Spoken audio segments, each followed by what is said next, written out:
Hello friends, welcome to Honey GS classes. August 11th 11th నుంచి 12th 13th and 14th and 15th మనకి 5 days current affairs అనేది pending ఉంది. మనకి ఇందులో చూస్తే ఈ August 12th, August 14th and August 15th ఈ 3 days మనకి very important current affairs important డేస్లో.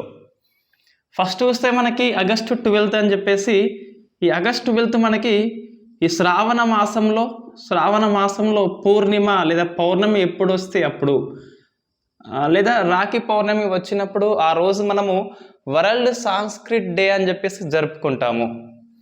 సో మనకి వరల్డ్ సాంస్క్రిట్ డే ఎప్పుడు అంటే ఈ రోజు అని చెప్పేసి లేదు, కానీ సో మనకి శ్రావణ మాసంలో పూర్ణిమ ఎప్పుడు వస్తే అప్పుడు వరల్డ్ సాంస్క్రిట్ డే అని చెప్పేసి, ప్రపంచంలో అత్యంత పురాతన భాష ఏది సంస్కృతము అని చెప్పేసి, దీన్ని దైవ భాష అని చెప్పేసి పిలుస్తాం. సో ఎక్కువ మనకి ఈ వేదాలు అవి చూస్తే సాంస్క్రిట్లో ఉంటాయి, రైట్. నెక్స్ట్ చూస్తే మనకి 14th ఏంటంటే, ఈ ఆగస్టు 14th మనకి లాస్ట్ ఇయర్ 2021లో ప్రధానమంత్రి నరేంద్ర మోడీ గారు విభజన బాధల దినము అని చెప్పేసి దీన్ని గుర్తుపెట్టుకోవాలని చెప్పేసి చెప్పిండు. సో మనకి సెకండ్ మనకి విభజన గాయాల దినం అని చెప్పేసి, విభజన బాధ దినం అని చెప్పేసి పిలుస్తాం. సో మనకి August 15th 1947 Indian independence act ప్రకారం చూస్తే పాకిస్తాన్కి మనకి రెండు దేశాలకు కూడా ఆగస్టు 15న ఇండిపెండెన్స్ ఉంటుంది.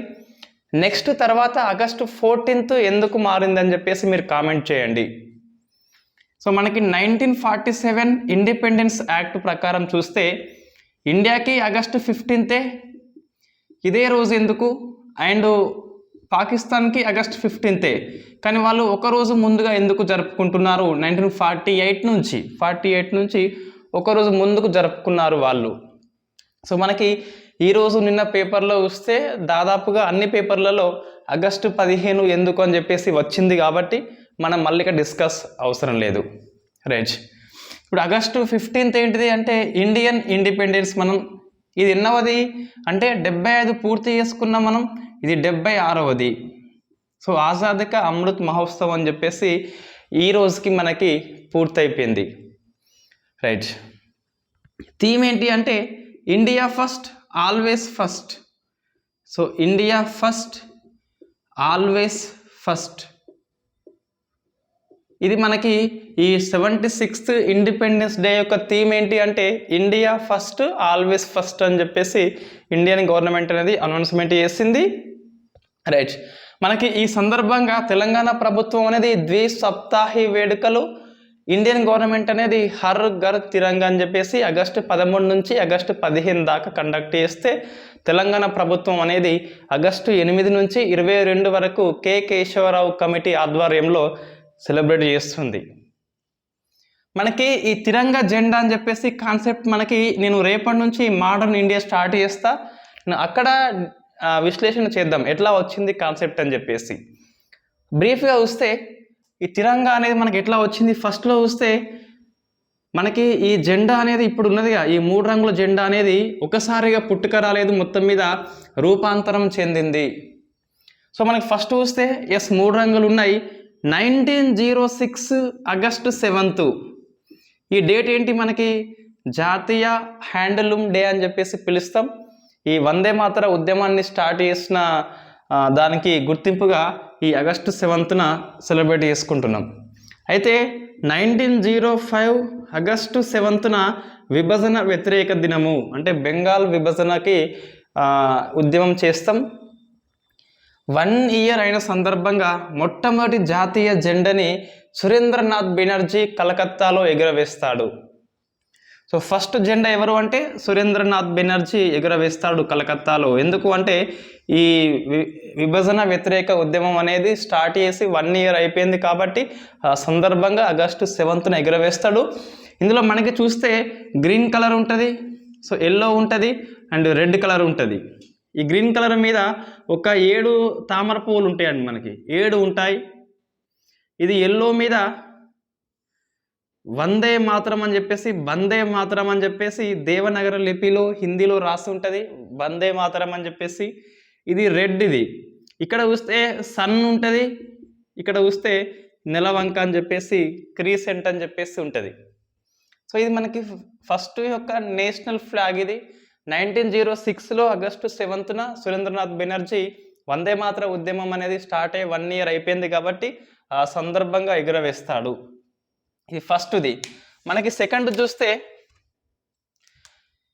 1907లో ఇండియాలో కాదు ప్యారిస్లో ప్యారిస్లో మేడం కామా అని చెప్పేసి మనకి వస్తుంది. ఇది ఇక్కడ విప్లవ ఉద్యమాల్లో వస్తుంది. అందులో మేడం బి కామా అని చెప్పేసి ఈమె ప్యారిస్లో ఎగురవేస్తుంది. ఇన్ఫ్యాక్ట్ సేమ్ ఉంటుంది, కానీ ఇక్కడ ఈ కలువలకు బాదులుగా 7 స్టార్స్ ఉంటాయి. సో 7 స్టార్స్, మిగతా అంతా వందే మాతరం అని చెప్పేసి ఉంటుంది. మనకి RRR సినిమా చూస్తే ఈ బాబును కాపాడే సీన్లో ఇద్దరు చేయి పట్టుకునే సీన్లో ఈ వందే మాతర ఉద్యమ కాలంలో జరిగినటువంటి జాతీయ జెండాని మనకి చూపెడతారు. రైట్. ఎవరు ఎన్టీఆర్ కానీ రామ్ చరణ్ కానీ చూస్తే ఈ జెండా మనకు ఉంటుంది. సో మేడం బి కామది కాదు, కలువలే ఉంటాయి ఆ సీన్లో చూస్తే ఇట్ట మనకి. సో ప్యారిస్ అని చెప్పేసి సెకండ్ది మనకి. సో విదేశాల్లో మొట్టమొదటిసారిగా జాతీయ పతాకాన్ని ఎగరవేసింది ఎవరు అంటే మేడం బి కామా. ప్యారిస్లో ఈమె విప్లవ ఉద్యమాన్ని కండక్ట్ చేస్తుంది ప్యారిస్లో. సో మనకి భగత్ సింగ్ యొక్క కేటగిరీ అన్నట్టు వీళ్ళంతా. నెక్స్ట్ 17లో ఈ హోమ్ రూల్ లీగ్ ఉన్నది. సో హోమ్ రూల్ ఎవరు మనకి అనిబిసెంట్ అండ్ బాల గంగాధర్ తిలక్ అని చెప్పేసి వీళ్ళు ఒక జెండా తయారు చేస్తారు. ఇన్ఫ్యాక్ట్ అది ఇట్లా చూస్తే మనకి మొత్తం ఒక 5 రెడ్లు ఒక 4 గ్రీన్లు ఉంటాయండి. రెడ్ గ్రీన్ ఆల్టర్నేట్లో ఉంటుంది. రెడ్ గ్రీన్ అండ్ రెడ్ అని చెప్పేసి 5 రెడ్లు 4 గ్రీన్ అని చెప్పేసి ఉంటుంది. సో మనకి ఇది మూడవదండి. ఇది మూడవ రూపాంతరం చెందింది. ఇది హోమ్ రూల్ లీగ్ యొక్క జాతీయ పతాకము. అంతిమంగా పింగళి వెంకయ్య 1921లో ఐఎన్సి విజయవాడ స్పెషల్ సెషన్లో ఐఎన్సి విజయవాడలో గాంధీజీకి పింగళి వెంకయ్య ఈ పతాకం తయారు చేసిన అని చెప్పేసి బహుకరిస్తాడు. ఆ పతాకం ఎట్లా ఉంటుందంటే సో ఇట్లా 2 కలర్స్ ఉంటుంది, గ్రీన్ ఉంటుంది, రెడ్ ఉంటుంది. ఇక్కడ మనకి చెరక అని చెప్పేసి ఉంటుంది. సో ఇట్లా చెరక అని చెప్పేసి ఉంటుంది. సో మనకి గ్రీన్ అండ్ రెడ్ మాత్రమే ఉంటుంది. ఎందుకు అంటే గ్రీన్ అనేది ముస్లింలకి గుర్తింపు, రెడ్ అనేది హిందువులకు పవిత్రం అని చెప్పేసి చెప్తాడు. సో దీంట్లో మనకి మీటింగ్లో ఇది ఆమోదించలేదు. మీటింగ్ అయినాక గాంధీజీ తెలుపు రంగుని, అంటే ఈ ముస్లిం హిందువులకు కాకుండా మిగతా అన్ని వాళ్ళకు వచ్చేలా తెలుపు రంగుని యాడ్ చేసింది ఎవరు అంటే మనకి గాంధీజీ. సో అంతిమంగా 1931 ఐఎన్సి కరాచీ, గుర్తుపెట్టుకోవాలి, ఐఎన్సి కరాచీలో ప్రజెంట్ ఉన్న జెండా ఉంటుంది, కానీ మనకి స్పిన్నింగ్ వీల్ అని చెప్పేసి ఉంటుంది. అశోక చక్రం బదులుగా స్పిన్నింగ్ వీల్ అని చెప్పేసి ఉంటుంది 1931 ఐఎన్సిలో కరాచీలో. 1947 జూలై 22న మాత్రం ఇప్పుడున్న త్రివర్ణ జాతీయ పతాకం అనేది అంతిమంగా ఆమోదించబడింది. అశోక చక్రము చేర్చబడింది. 24 స్పోక్స్ ఉంటాయి. కమిటీ ఏంటి అంటే మనకి బాబు రాజేంద్ర ప్రసాద్ అని చెప్పేసి. సో మనకి మధ్యలోనే స్టోరీ కడిగేస్తున్నా. స్టోరీ ఏముంటుందంటే స్పిన్నింగ్ వీల్ బదులుగా అశోక చక్రం ఎందుకు వచ్చింది, ఆ మధ్యలో వాదోపనాలు ఏంటి అని చెప్పేసి అక్కడ ఉంటుంది. సో తెలుపు రంగు ఈ మతాల గోళ ఏంటి అని చెప్పేసి ఇప్పుడున్నది మాత్రం మతాలకి ప్రతిబింబించదు. సో మనకి రంగుల అర్థం ఏంటి అని చెప్పేసి కషాయము, తెలుపు అండ్ ముదురు ఆకుపచ్చ అని చెప్పేసి ఉంటుంది కదా. ఆ రంగుల అర్థం వాస్తవంగా గవర్నమెంట్ ఆఫ్ ఇండియా చెప్పలేదు మనకు, అందుకే ప్రశ్న అనేది మనకు రాదు. సర్వపల్లి రాధాకృష్ణన్ ఒక సందర్భంలో దాని గురించి వివరిస్తాడు. రైట్. ఇది మనకి జాతీయ పతాకం యొక్క ఎవాల్యూషన్, ఎలా మార్పు వచ్చింది అని చెప్పేసి ఒక బ్రీఫ్ మనకి ఇంట్రడక్షన్. సో నెక్స్ట్ మనకి ఆగస్టు నుంచి చూస్తే ఆగస్టు 11 నుంచి 15 వరకు కరెంట్ అఫైర్స్ చూస్తే ఇవి మనకి science and technology and polity and economy, స్పోర్ట్స్లో 44th చెస్ ఒలింపియాడ్ పూర్తయిపోయింది. ఇండియా బి ఓపెన్లో కాంస్యం వచ్చింది, ఇండియా ఏ మహిళలకి కాంస్యం వచ్చింది. సో మనకి అది క్వశ్చన్ వస్తుందండి. దాంతోపాటు ఒక పెండింగ్ మనకేముంది అంటే ఈ 22nd కామన్వెల్త్ గేమ్స్ అని చెప్పేసి దీన్ని మనం కొంచెం అధ్యయనం చేయాలి, సింప్లిఫై చేయాలి. ఇండియాకి మంచిగా 61 వచ్చినాయి పథకాలు. సో అవన్నీ మనం గుర్తుపెట్టుకోవాలి. నేను కోడ్ రూపంలో తయారు చేస్తున్నా. ఒక 3 or 4 డేస్లో ఈ గేమ్స్ యొక్క అప్డేట్ నేను నోట్స్ రూపంలో, క్లాస్ రూపంలో అందజేస్తా. సో 22 స్వర్ణాలు గుర్తుపెట్టుకోవాలి కంపల్సరీ. ఇండియా యొక్క అన్ని పథకాలు గుర్తుపెట్టుకోవాల్సి ఉంటుంది. రైట్. నెక్స్ట్ ఫస్ట్ మనకి ఈ సైన్స్ అండ్ టెక్నాలజీలో చూస్తే ఫస్ట్ గవర్నమెంట్ స్కీమ్స్ కొన్ని లాంచ్ చేయబడ్డాయి. అవేంటి? ఫస్ట్ చూస్తే మనకి స్మైల్ 75 అండి. సో స్మైల్ 75 అని చెప్పేసి ఎవరైతే ఈ ఎల్జిబిటి కమ్యూనిటీ ఉన్నారో, ఎవరైతే బెగ్గర్స్ ఉన్నారో వాళ్ళకి ఒక లైవ్లీహుడ్ జీవన విధానాన్ని ఇవ్వాలని చెప్పేసి స్మైల్ 75 స్కీమ్ని లాంచ్ చేసిండ్రు. ఏంటిది అంటే సపోర్ట్ చేయాలి మార్జినల్ ఇండివిజువల్ లైవ్లీహుడ్ ఎంటర్ప్రైజెస్ అని చెప్పేసి స్కీమ్. ఎవరి కోసం ఇది? Transgenders. So transgenders and beggars, ఈ రెండు కమ్యూనిటీ వాళ్ళకి ఈ స్కీమ్ని ఇంప్లిమెంట్ చేస్తున్నారు. ఏ కాలానికి అంటే 2021, 22 నుంచి 2025-26 వరకు ఈ కాలంలో సుమారుగా 300 crores ఖర్చు పెట్టి ఈ ఇద్దరికి ఎవరు యాచకులు లేకుండా 75 పట్టణాల్లో ఈ స్కీమ్ని లాంచ్ చేస్తున్నారు. ఇక మీదట బెగ్గింగ్ అనేది కనిపించద్దు అని చెప్పేసి ఈ స్కీమ్ని లాంచ్ చేసిండ్రు, స్మైల్ 75 అని చెప్పేసి. నెక్స్ట్ రెండవ స్కీమ్ మనకి వార్తల్లో ఉంది, ప్రధానమంత్రి ఆవాస్ యోజన అర్బన్. దీని గడువు పెంచిండ్రు. ఇంతకుముందు 2022 కల్లా 31 మార్చ్ కల్లా ప్రతి ఒక్కరికి అర్బన్లో ఎవరైతే అర్హులు ఉన్నారో వాళ్ళందరికీ పక్కా ఇల్లు కట్టించాలి. Central government scheme. దీని యొక్క పరిధి పెంచిండ్రు 2024 డిసెంబర్ 31 వరకు పెంచిండ్రు. సో స్కీమ్ యొక్క గడువుని ఎక్స్టెండ్ చేసిండ్రు. సో అప్పటికల్లా పట్టణ ప్రాంతంలో అర్హులు ఎవరన్నా ఉంటే వాళ్ళకి 100% ఇల్లు అనేది కట్టించబడాలని చెప్పేసి స్కీమ్ యొక్క ఉద్దేశం. మనకి రెండవ స్కీమ్ మనకి వార్తల్లో ఉంది. నెక్స్ట్ మనం మూడవ స్కీమ్ చూస్తే నీపం అని చెప్పేసి వార్తల్లో ఉంది. సో మనకి ఇది కొత్త స్కీమే.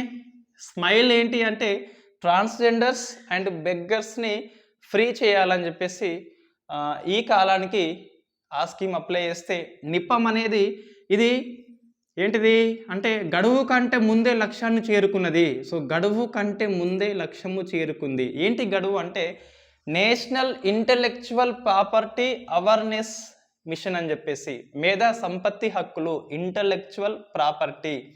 సో మేధా సంపత్తి హక్కుల మీద యువకులకి అవేర్నెస్ మిషన్ అని చెప్పేసి దీన్ని కండక్ట్ చేస్తున్నారు. దీని ప్రకారం ఏంటిదంటే 1 మిలియన్ మందికి అంటే 10 లక్షల మందికి 2022 ఆగస్టు 15 లోపు ట్రైనింగ్ అనేది పూర్తి చేసుకోవాలి. బట్ మనకి 2022 జూలై 31 కల్లా ఈ 1,00,000 మంది 10 lakhs పీపుల్స్కి ట్రైనింగ్ అనేది అయిపోయింది. ఇదే మనకి నిపం అని చెప్పేసి. దీన్ని ఎవరు కండక్ట్ చేస్తారు అంటే ట్రైనింగ్ కాబట్టి కామర్స్ అండ్ ఇండస్ట్రీ వాళ్ళు నోడల్ ఏజెన్సీగా పనిచేస్తుంది. ఎవరు? కామర్స్ అండ్ ఇండస్ట్రీ, వాణిజ్యము పరిశ్రమల శాఖ మంత్రిత్వం ఏదైతే ఉందో అది ఈ నీపంని కండక్ట్ చేస్తుంది. నెక్స్ట్ మనకి 4వ స్కీమ్ వార్తల్లో ఉంది, అటల్ పెన్షన్ యోజన అని చెప్పేసి. సో అటల్ పెన్షన్ యోజన ఏంటిదంటే అక్టోబర్ 1, 2022 నుంచి ఎవరైతే ఇన్కమ్ ట్యాక్స్ పన్ను చెల్లిస్తున్నారో వాళ్ళకి ఈ పథకంలో అర్హులు కాదు అని చెప్పేసి 2.5 lakhs కంటే ఎక్కువ ఇన్కమ్ ఉంటే వాళ్ళు ట్యాక్స్ కిందికి వస్తారు. ట్యాక్స్ కిందికి వచ్చిందంటే అటల్ పెన్షన్ యోజన అనేది దాంట్లో చేరద్దు అని చెప్పేసి, చేరిన డబ్బు చెల్లింపము అని చెప్పేసి మనకి సెంట్రల్ గవర్నమెంట్ అనేది చెప్పింది. సో మనకి ఇంకొక స్కీమ్ ఉన్నది, 5వ స్కీమ్. సో యువ సంవాద్ @ 2047 అంటే మనకి యువకులందరినీ పిలిచి ఒక మీటింగ్ పెట్టిండ్రు. ఆ మీటింగ్లో యువకుల యొక్క అభిప్రాయం అనేది ఇండియా 2047 కల్లా ఎలా ఉండాలని చెప్పేసి వాళ్ళు ఉపన్యాసం అనేది ఇచ్చిండ్రు. సో మనకి 5 స్కీమ్స్ వార్తల్లో ఉన్నాయి. స్మైల్ 75, ట్రాన్స్జెండర్స్ అండ్ బెగ్గర్స్ అని చెప్పేసి, ప్రధానమంత్రి ఆవాస్ యోజన అర్బన్ గడువు పెంచిండ్రు, నిపం అనేది గడువు కంటే ముందే మేధా సంపత్తిలో ట్రైనింగ్ ఇవ్వాల్సి ఉంటుంది, ముందే ఇచ్చిండ్రు, అటల్ పెన్షన్ యోజనలో ఈ పన్ను చెల్లింపుదారులని రిమూవ్ చేసిండ్రు, సంవాద్ 2047 అంటే సో మనకి 2022 నుంచి 47 ఉన్న కాలాన్ని ఆజాదీ కా అమృత్ మహోత్సవ్ అనం. ఇదేమో ఆజాదీ కా అమృత్ కాల్ అని చెప్పేసి పిలుస్తాం. రైట్, మనకి ఇవి 5 స్కీమ్స్ అనేవి వార్తల్లో ఉన్న government initiative. So government programs ఇవి.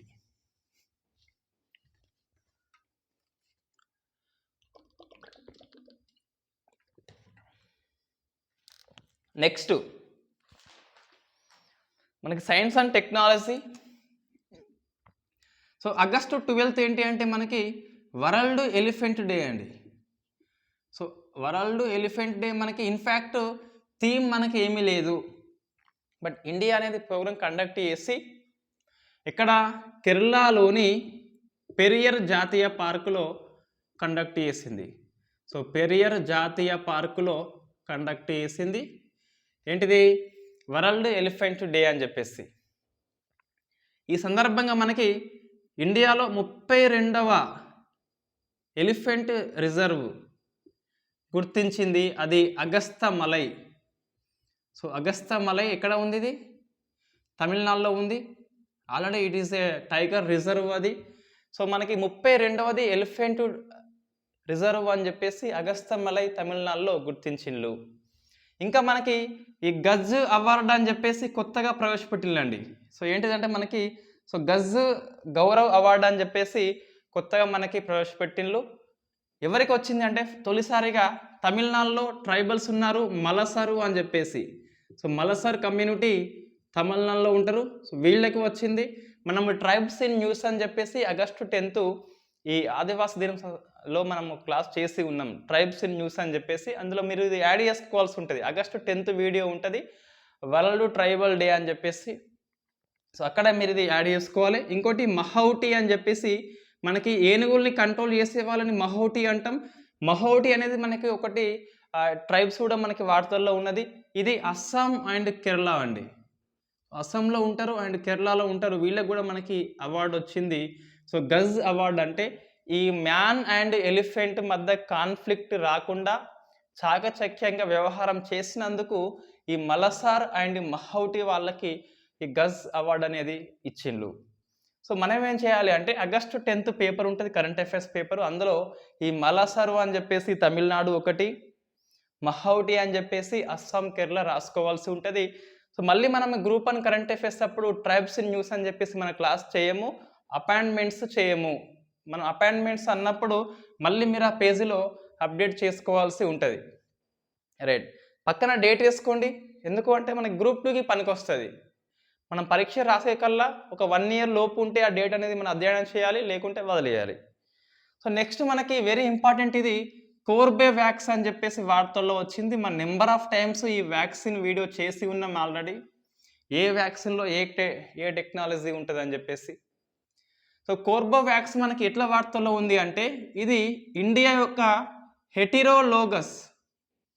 సో హెటిరోలోగస్ బూస్టర్ వ్యాక్సిన్ ఇది, లేదా ప్రీకాషన్ వ్యాక్సిన్ అంటాం. So precaution vaccine. So what is called heterologous అంటే మనకి హోమోలోగస్ అంటే ఏంటిదంటే ఫస్ట్ 2 డోసెస్ ఏ వ్యాక్సిన్ తీసుకుంటే ప్రీకాషన్ డోసుగా లేదా బూస్టర్ డోసుగా అదే వ్యాక్సిన్ తీసుకోవాల్సి ఉంటుంది. ఇండియాలో ఇంతవరకు ఆగస్టు 13 వరకు మనకి ఇదే అమల్లో ఉన్నది. తొలిసారిగా ప్రభుత్వం అనేది హెటిరోలోగస్ అంటే 1, 2వ డోసులు ఏమి తీసుకున్నప్పటికీ సో మనకి బూస్టర్ డోసుగా వేరే వ్యాక్సిన్ తీసుకోవచ్చు, అది ఓన్లీ కోర్బేవాక్స్ అని చెప్పేసి. సో మన కోర్బేవాక్స్ ఏంటంటే ఇండియాలో మొట్టమొదటి హెటిరోలోగస్ బూస్టర్ డోస్ అని చెప్పేసి పిలుస్తాం. అంటే ఫస్ట్ 2 డోసెస్ వేరుగా ఉన్నప్పటికీ బూస్టర్గా నువ్వు కోర్బేవాక్స్ తీసుకోవచ్చు. సో మనకి మిక్సింగ్ అనేది చేయవచ్చు. అది ఎంత గ్యాప్ ఉండాలి అంటే ఇంతకుముందు మనకి 39 వీక్స్ అని చెప్పేసి 9 మంత్స్ ఉండగా, ఇప్పుడు ఏంటి అంటే 6 మంత్స్ గ్యాప్ లేదా 26 వీక్స్ ఉంటే నువ్వు తీసుకోవచ్చు. ఇది మనకి అప్డేట్ అయిపోయింది, ఇదే మనం రాసుకోవాల్సి ఉంటుంది నోట్స్లో. సెకండ్ డోస్కి ప్రీకాషన్ డోస్కి మధ్యలో గ్యాప్ ఎంత అంటే యాజ్ అండ్ టుడే మనకి 6 మంత్స్ లేదా 26 వీక్స్ అనేది ఉండాల్సి ఉంటుంది. సో మన కోర్బేవాక్స్ ఇండియాలో ఫస్ట్ మిక్సింగ్ బూస్టర్ డోస్ అని చెప్పేసి పిలుస్తాం. మళ్ళా మనకి కొత్త వైరస్ పుట్టుకొచ్చింది చైనాలో, ల్యాంగియా అని చెప్పేసి.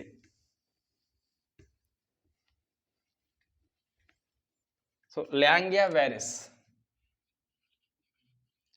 కొత్త వైరస్ అండి ఇది మనకి. సో ఈ చైనాలో పుట్టుకొచ్చింది. ఇంకా మనకి దీని మీద ఎక్కువ సమాచారం లేదు ఇప్పటికైతే. ఇది జెనోటిక్ డిసీజ్, అంటే జంతువుల నుంచి వస్తుంది. దీని సోర్స్ ఏంటి అంటే మనకి తెలియదు ఇంతవరకు. ప్రైమరీ సోర్స్ లేదు. 35 మంది కంటే ఎక్కువ వచ్చిందట. ఇదేంటిది? జెనోటిక్ డిసీజ్ అంటే ఏంటిది? జంతువుల నుంచి మనుషులకి వచ్చే ఇంకొక కొత్త రకమైన వ్యాధి. ఇది కూడా ఒక వైరస్ అండి. ఏంటిది మనకి వైరస్ అంటే? So henipa Langya virus, novel. So novel henipa Langya virus అని చెప్పేసి పిలుస్తాం. సో మనకి ఒక వైరస్లో నావల్ వచ్చింది అంటే నీకు హెనిపా వైరస్ తెలుసు. నావల్ అంటే ఇది కొత్త వైరస్. మన నావల్ కరోనా వైరస్ అంటే కరోనా వైరస్ ఇంతకుముందు తెలుసు. ఇప్పుడు వచ్చిన కోవిడ్ ఏంటి అంటే నావల్, అందులో కొత్త రకము. సో మనకి హెనిపా వైరస్ తెలుసు అట, ఇది నావల్ అంటే కొత్తది అని చెప్పేసి మనకి చైనాలో అయితే వచ్చింది. నెక్స్ట్ ఉదర శక్తి అండి, వార్తల్లో ఉంది. సో ఉదర శక్తి అంటే మనకి ఈ మలేషియా ఉన్న ఇండియన్ ఎయిర్ ఫోర్స్ మధ్య సంయుక్త విన్యాసము. సో మలేషియా అండ్ ఇండియా ఏంటి మరి? ఇది సైనికం కాదు, నెవీ కాదు, ఇండియన్ ఎయిర్ ఫోర్స్ యొక్క జాయింట్ ఎక్సర్సైజ్ ఉదర శక్తి అని చెప్పేసి జరగబోయేది మలేషియాలో. ఇండియా నుంచి చూస్తే సో మనకి సుఖోయి 30K పాల్గొంటుంది, C-17 అనేది మనకి పాల్గొంటుంది. నెక్స్ట్ మనకి డిస్కస్ చేసినాం ఇది లంపీ స్కిన్ డిసీజ్. సో మనకి ఇది లంపీ అనేది పశువుల్లో వస్తుంది, క్యాటిల్స్లో వస్తుంది. ఎక్కువగా వచ్చింది మనకి ఇటీవల స్టేట్ ఏంటంటే రాజస్థాన్లో వచ్చింది. సో మనకి కొత్త వ్యాక్సిన్ పుట్టుకొచ్చింది దీనికి. సో వ్యాక్సిన్, స్వదేశీ వ్యాక్సిన్ లంపీ డిసీజ్కి. సో లంపీ ప్రోవాక్ అని చెప్పేసి పిలుస్తాం. So lumpy Provac. దీన్ని నేషనల్ ఎంక్వైన్ రీసెర్చ్ సెంటర్ ఎక్కడ ఉంది మనకి? ఇది హర్యానాలోని హిస్సార్లో ఉంది. సో నేషనల్ ఎంక్వైన్ రీసెర్చ్ సెంటర్లో ఇది కనుగొన్నారు. హిస్సార్ అంటే మనకి ఎక్కువ ఇది జంతువుల మీద పరిశోధన చేస్తుంది. సో నేషనల్ ఎక్వైన్ రీసెర్చ్ సెంటర్ అని చెప్పేసి హిస్సార్లో ఉన్నది. NERC అని చెప్పేసి పిలుస్తాం. నెక్స్ట్ మనకి సూపర్ గరుడ. సూపర్ గరుడ ఏంటి అంటే ఈ సుమత్రా దీవులు ఉన్నాయి కదా, ఈ సుమత్రా దీవులలో కొన్ని దేశాలు కలిపి సంయుక్త సైనిక విన్యాసం ఇది. ఏంటి మరి అంటే సుమత్రా కాబట్టి కంపల్సరీ ఏముంటుంది? ఇండోనేషియా ఉంటుంది కంపల్సరీ. పక్కపంటి జపాన్ కంపల్సరీ ఉన్నది. జపాన్ ఉంది అంటే వేసుకోవాలి ఆస్ట్రేలియా, వేసుకోవాలి అమెరికా. ఇండియా లేదు, మళ్ళీ మనకి క్వాడ్ దేశాలు ఉన్నాయి, అమెరికా, ఆస్ట్రేలియా, జపాన్, ఇండియా అని చెప్పేసి. సో మనకి Indonesia, Japan, Australia, America and Singapore కూడా ఉంటుంది. సింగపూర్ ఇవన్నీ కలిసి మనకి ఏది సూపర్ గరుడ అని చెప్పేసి సుమత్రా దీవుల్లో సైనిక విన్యాసాలు చేసుకుంటున్నాయి. నెక్స్ట్ మనకి ఇంకొకటి ఏంటంటే science and technology update. 2G plant world biofuel day నాడు మనము ఇది డిస్కస్ చేసినాం. 2G ప్లాంట్ అనేది మనకి ఇథనాల్ది హర్యానాలో పానీపట్టులో మోడీ జాతికి అంకితం చేసిండు. ఒకటి ఏంది మనకి అంటే అప్డేట్ ఏంటి అంటే 2G రకమైన ప్లాంట్ అనేది దేశాలు మొత్తం మనకి రెండే ఉన్నాయి. USA ఉంది అండ్ బ్రెజిల్ ఉంది. ఇప్పుడు మనకు కొత్తగా పుట్టుకొచ్చింది ఇండియా. సో ఇండియా అనేది 3వ దేశము. 2G మెథడ్లో మనకు first G, 2G, 3G, 4G అని చెప్పేసి మొత్తం 4 Gలు ఉంటాయి. ఏంటి 1G అంటే నేరుగా ఫుడ్ నుంచి తయారు చేస్తే అది 1G. ఎగ్జాంపుల్ బియ్యం కావచ్చు, మొక్కజొన్న కావచ్చు, తీపి జొన్న కావచ్చు, సజ్జలు కావచ్చు, లేదా ఫుడ్ క్రాప్స్ ఏముంటే అవి. దాంతోపాటు ఫుడ్ వేస్టేజ్ నుంచి పుట్టుకొస్తే అంటే వరి గడ్డి కానీ అట్లా వేస్టేజ్ నుంచి పుట్టుకొస్తే అది 2G అని చెప్పేసి పిలుస్తాం. ఆల్గే లాంటి శైవల నుంచి పుట్టుకొస్తే 3G అని చెప్పేసి పిలుస్తాం. జెనెటిక్ ఇంజనీరింగ్లో చేస్తే దాన్ని 4G అని చెప్పేసి పిలుస్తాం. ఇది బయోఫ్యూయల్ పాలసీ 2018లో డివైడ్ చేసిండ్రు. రైట్. నెక్స్ట్ ఏంటి మనకి అంటే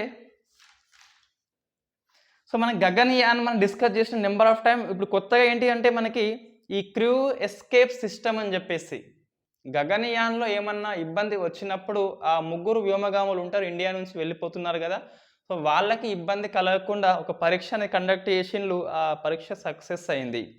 సో మన గగన్యాన్ మిషన్ 2024-23 ఎండింగ్లో అయితే చేస్తామని చెప్పేసి ఇస్రో మనకి చెప్పింది.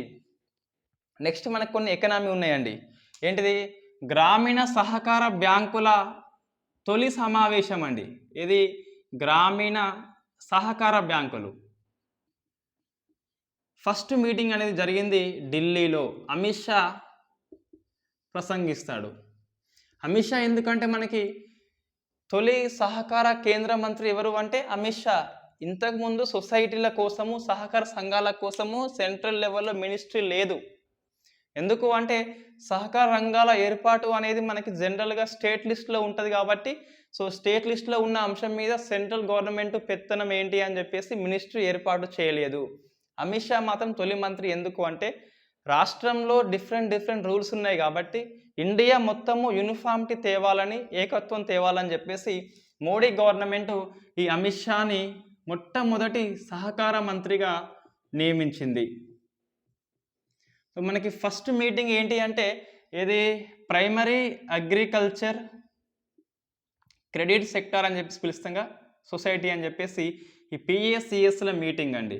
ప్రైమరీ అగ్రికల్చర్ క్రెడిట్ సొసైటీ, ప్రాథమిక వ్యవసాయ పరపతి సంఘం అని చెప్పేసి వీళ్ళంతా ఇక్కడ హాజరైన్లు. సో మనకి ఈ మీటింగ్ కంటే ఇంకో కరెంట్ అఫైర్స్ ఇంపార్టెంట్. ఇటీవల మొత్తం మీద 63,000 పిఎస్సిఎస్లు కంప్యూటీకరణ పూర్తి చేసిండ్రు. సో ఏంటి పిఎస్సిఎస్లు ఎన్ని? 63,000 అని చెప్పేసి మనం చెప్తున్నాం, రైట్. నెక్స్ట్ ఏంటి అంటే ఇటీవల మనకి ఈ సహకార సంఘాల మీద సుప్రీంకోర్టు అనేది Rajendra Shah versus union of India కేసులో కొట్టిపడేసింది.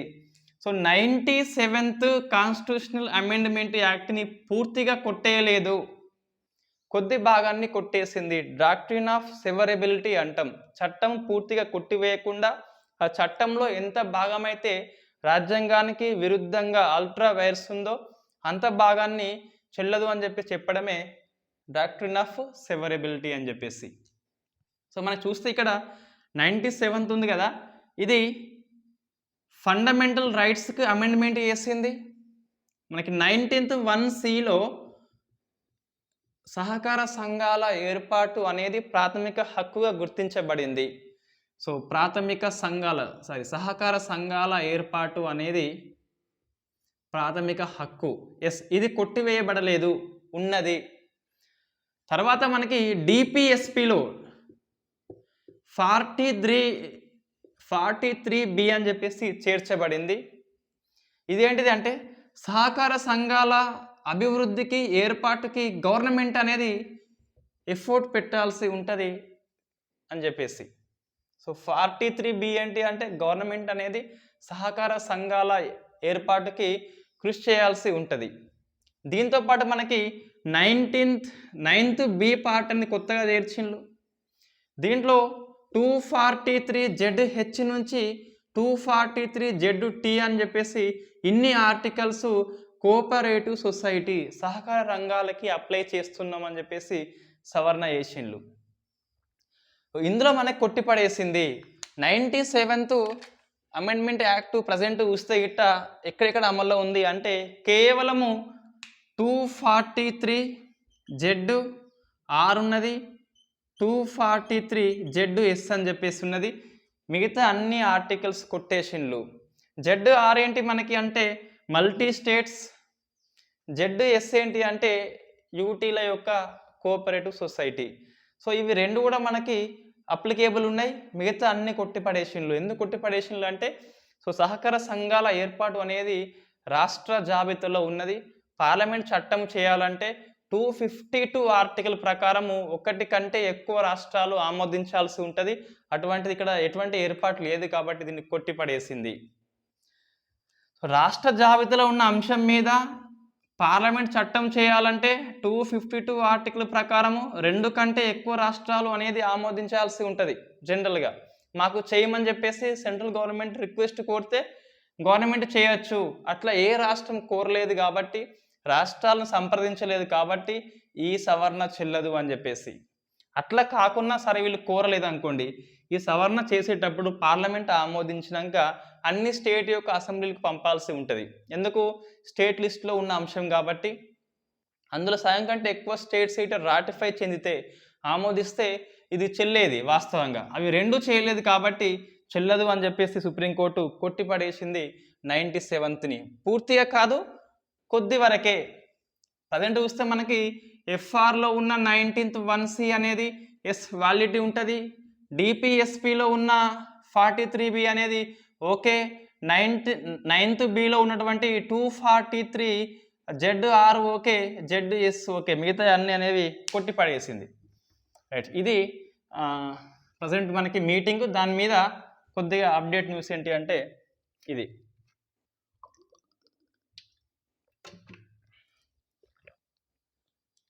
నెక్స్ట్ మనకి ఇంటర్నేషనల్ లేబర్ ఆర్గ్ సంస్థ, ప్రపంచ కార్మిక సంస్థ అనేది ఒక రిపోర్ట్ ఇచ్చింది. మన రిపోర్ట్ పేరు గుర్తుపెట్టుకోవాలి. సో రిపోర్ట్ ఏంటి అంటే global employment trend. So global employment trend for youth 2022. అంటే గ్లోబల్ ఎంప్లాయ్మెంట్ అనేది యూత్లో ఎలా ఉంది అని చెప్పేసి రిపోర్ట్ ఇచ్చింది. సో మనము ఈ రిపోర్ట్ నేమ్ గుర్తుపెట్టుకోవాలి. ఇండియా పాయింట్ ఆఫ్ వ్యూలో అధ్యయనం చేయాల్సి ఉంటుంది. ఇండియా పాయింట్ ఆఫ్ వ్యూ చూస్తే 0.9% అనేది తగ్గిపోయిందట యూత్లో ఎంప్లాయ్మెంట్ అనేది. గత ఇయర్తో పోలిస్తే సుమారుగా 1% అనేది తగ్గింది. అందులో 15 నుంచి 20 ఏళ్ళ మధ్య ఉన్న యూత్లో ఎక్కువ అన్ఎంప్లాయ్మెంట్ అనేది ఉంది అట, ఎక్కువ. సో మనకి ఫస్ట్ ఏంటంటే గత ఇయర్తో పోలిస్తే అన్ఎంప్లాయ్మెంట్ అనేది, అంటే ఎంప్లాయ్మెంట్ తగ్గింది అంటే అన్ఎంప్లాయ్మెంట్ ఏమైంది, పెరిగిందని చెప్పొచ్చు. 0.9కి తగ్గింది. సో అందులో ఎవరు ఎక్కువ ఎఫెక్ట్ అయినలు అంటే మనకి 15 నుంచి 20 ఇయర్స్ పీపుల్ వాళ్ళు ఎక్కువ ఎఫెక్ట్ అయినలు. నెక్స్ట్ చూస్తే ఈ ఉమెన్స్ ఉంటారుగా, ఉమెన్స్ని డొమెస్టిక్ సెక్టార్లో అంటే ఇంటి పనులలో పెట్టేసి సో గొడ్డు చాకిరీ చేయించుకుంటున్నారట పురుషులు అనేటోళ్ళు. సో వీళ్ళకి సాలరీ ఇస్తలేరు అని చెప్పేసి, వీళ్ళకి సాలరీ అంటూ ఉండదు, కేవలం ప్రేమ మాత్రమే ఇస్తారు అని చెప్పేసి ILO అనేది చెప్పింది. సో వీళ్ళకి అంటే ఇన్ఫార్మల్ సెక్టర్ అన్నట్టు. వీళ్ళకు నీ మీద సాలరీ అంటూ ఉండదు, పొద్దున్నలే సాయంత్రం నైట్ పడుకునే వరకు పని చేయాల్సినే ఉంటుంది. సో అది ఒకటి చెప్పింది. మెన్తో పోలిస్తే ఉమెన్స్లో అన్ఎంప్లాయ్మెంట్ ఎక్కువ ఉందట. సో మెన్తో పోలిస్తే ఉమెన్స్లోనే ఎక్కువ ఉందట. నెక్స్ట్ ఇది ఒకటి ఈ స్కూల్ మీద ఏమన్నదంటే COVID-19 వల్ల 18 months స్కూల్ అనేది క్లోజ్ అయి ఉంది ఇండియాలో. అట్లా వస్తే మొత్తం 24 కోట్లు ఉన్నారట స్టూడెంట్స్. అందులో 23% మంది అర్బన్లో, 8% మంది రూరల్లో ఆన్లైన్ ఎడ్యుకేషన్ని పొందినారు. కేవలం 8% అంటే గ్రామీణ ప్రాంతంలో, 23% పట్టణ ప్రాంతంలో ఆన్లైన్లో టీవీ విద్య అనేది పొందినారు. మొత్తం ఎంత 24 కోట్లు అని చెప్పేసి ఉన్నది. ఇంకా మనకి జాతీయ గ్రామీణ ఉపాధి హామీ పథకాన్ని మెచ్చుకున్నది. So Mahatma Gandhi national rural employment guarantee scheme ఉంది కదా, సో పనికి చట్టబద్ధ హక్కుని కల్పించింది. సో అది మనకి గుర్తింపు అనేది పొందింది. ఇది మనకి డాటా అండి. ఇంకా ఈ COVID-19 వలనట స్కూల్ పిల్లల్లో కొత్తగా నేర్చుకోవడం అనేది పక్కకు పెట్టి ఉన్నది మర్చిపోయినట. దీన్ని ఏమంటామంటే లర్నింగ్ రిగ్రెషన్. లర్నింగ్ రిగ్రెషన్ అంటే ఏంటంటే ఉన్నది మర్చిపోవడము.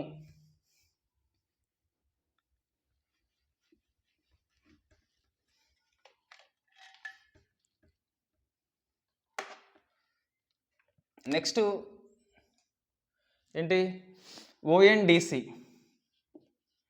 సో ONDC అంటే open network for digital commerce. ఇది సెంట్రల్ గవర్నమెంట్ యొక్క ప్రత్యేకమైన ఒక ప్లాట్ఫామ్ అండి. ఇది ఎందుకు లాంచ్ చేసిందంటే ONDC మనం డిస్కస్ చేసినాం ఆల్రెడీ.